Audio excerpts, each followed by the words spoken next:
हाथ पकड़ के स्कूल में लाके छोड़ें और उसकी शिक्षा दीक्षा की पूरी व्यवस्था करें। बात समझ में आ रही है? इसको हम कहते हैं जवाबदेही। ठीक, तो ये 5 पिलर्स हैं।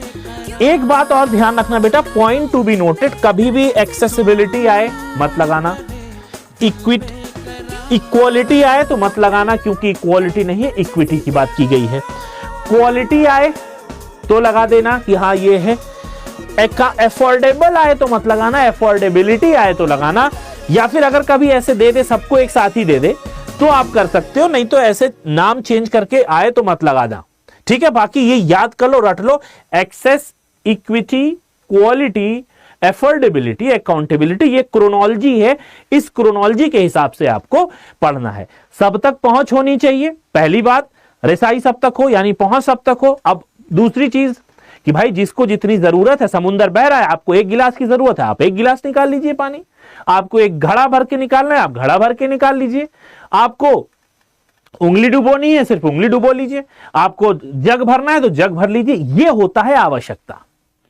बूफे में जाते हैं आप, इक्विटी को, और समझ लो इक्विटी को, बड़ा कंफ्यूजिंग है इक्विटी और इक्वालिटी। इक्विटी में क्या होता है, आपको जितनी भूख है उतनी खाइए। ठीक है, जितनी भूख है आप उतना खा सकते हैं, राइट। मिल तो आपके पास रहा। इक्वालिटी में क्या है, आपको मिल रहा है खाना, और इक्विटी में आप खाना उतना ही लो जितना आपको भूख लगी। यह है इक्वालिटी, खाने की, खाना आप तक एक्सेसिबल है। दूसरा, जितनी जरूरत है आप उतना उठा लो। तो ये होता है इक्वालिटी और ये होता है इक्विटी। यानी इक्वालिटी का मतलब क्या हो गया, सब तक पहुंचेगा, लेकिन इक्विटी हो गया जिसको जितनी आवश्यकता है वो आवश्यकता अनुसार। नमक आवश्यकता अनुसार, ये कहते नहीं है कि नमक आवश्यकता अनुसार, तो जितनी जरूरत है उस जरूरत के अनुरूप, उस आवश्यकता के अनुरूप आप ले लीजिए। ठीक है, बात समझ में आ गई? Is it clear? यहां 5 पिलर्स में